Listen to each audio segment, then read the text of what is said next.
دنیا میں محبوب بننا چاہتے ہو نا؟ تو دنیا میں محبوب بننا چاہتے ہو تو مبارک درود پاک کثرت کے ساتھ پڑھا کرو.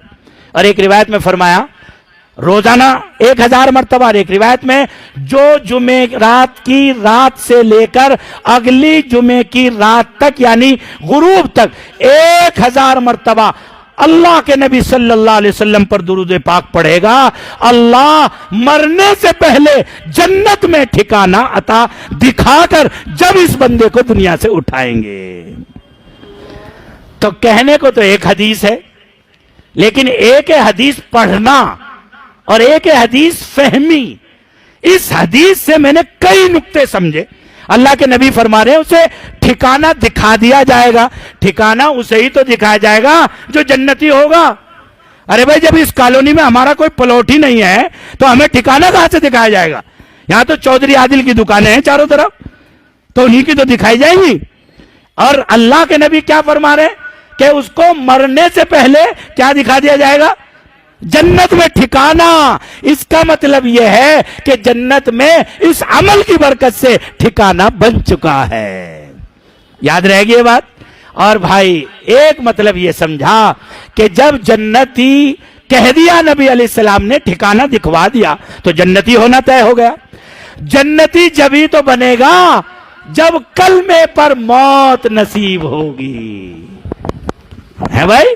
اس کا مطلب یہ ہے کہ اس میں خاتمہ بالخیر کی بھی بشارت ہے. خاتمہ بالخیر کی بھی بشارت ہے کہ اس بندے کا خاتمہ یقینی طور سے ایمان پر ہوگا کہ جو بندہ جمعے کی رات سے مغرب سے لے کر اگلے دن تک 1000 مرتبہ اہتمام کے ساتھ الحمدللہ میں بطور نعمت کے فخر نعمت کے 23 سال میں کوئی جمعرات نہیں چھوٹی جس میں 1000 مرتبہ اللہ نے درود پڑھنے کی توفیق نہ عطا فرمائی. اس لیے بھائیوں ان مبارک محفلوں کو رسمی نہ سمجھو. یہ ہماری اندر کی روحانیت کو زرخیز بنانے کی روحانی محفل ہے. تو نمبر 1 70 گنا ثواب ملتا ہے عام دنوں کے مقابلے میں. اور نمبر 2 اللہ اس بندے کو اس زمانے کا محبوب بنا دیتے ہیں اور ہر ایک آدمی اس کی محبت اور اکرام قدرتی طور سے فطری طور سے کرنے لگتا ہے. اور اس کے ساتھ ساتھ محبوب بننے کے ساتھ ساتھ غیب سے ایک آواز چلتی ہے. اس کے پاس جاؤ، اس عالم سے ملو، اس انسان سے ملو، اس حاجی صاحب سے ملو، اس تاجر سے ملو کہ جو کثرت سے درود پڑھتا ہے. کیوں؟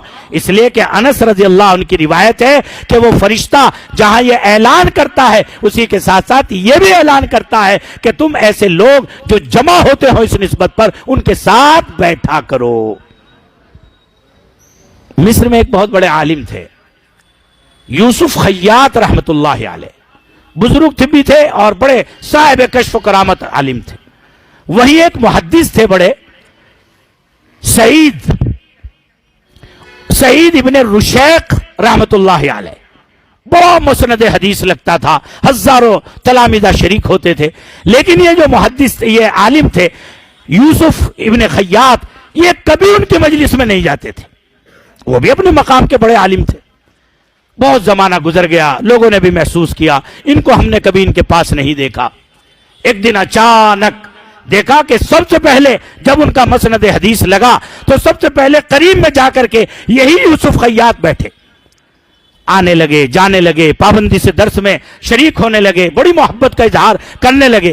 کسی نے ایک دن ہاتھ پکڑ کے پوچھا عالم صاحب آپ اتنا زمانہ ہمیں دیکھتے دیکھتے ہو گیا، کبھی آپ نے ان کے درس حدیث میں شرکت نہیں کی، ان کی بات نہیں سنی، اور آج اب اچانک آپ جو ہے ان کے اتنے عاشق ہو گئے، اس کا راز کیا ہے؟ یوسف خیاط نے جو راز بتایا ہے وہ راز معلوم ہو جائے گا نا تو ڈھونڈتے پھرو گے ڈھونڈتے.